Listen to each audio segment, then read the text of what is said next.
আমাদের শিক্ষার্থীদের ক্ষেত্রে দেখা যাচ্ছে যে মেয়েদের ক্ষেত্রে পাশের হার বেশি। সারা দেশেই দেখা যাচ্ছে যে মেয়েদের পাশের হার বেশি, ছেলেদের পাশের হার একটু কম।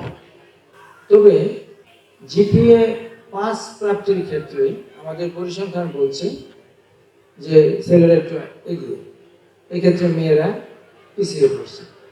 কাজেই আমরা চাই উভয় ক্ষেত্রে তাদের প্রতিযোগিতা অব্যাহত রাখুক, অর্থাৎ মেয়েরা তাদের জিপিএ 5 বা আরও ভালো ফলাফল করার জন্য যা যা করা দরকার সেটি অবশ্যই করবে। এটি মাত্র শুরু, উচ্চ মাধ্যমিক পর্যায়ে মাত্র আমরা জানি যে শুরু। এরপর সকল পর্যায়ে শিক্ষার্থীদেরকে প্রতিযোগিতায় অংশগ্রহণ করতে হবে। এখানে যেভাবে মেধার মাধ্যমে, রেজাল্টের মাধ্যমে ভর্তি হয়েছে তোমরা, অনুরূপভাবে পরবর্তী পর্যায়ে বিভিন্ন প্রতিষ্ঠানে এখন পরীক্ষা দিয়ে ভর্তি হতে হবে। পাশ করার পরে চাকরি, সকল ক্ষেত্রেই প্রতিযোগিতা এবং মেধার স্বাক্ষর রাখতে হবে।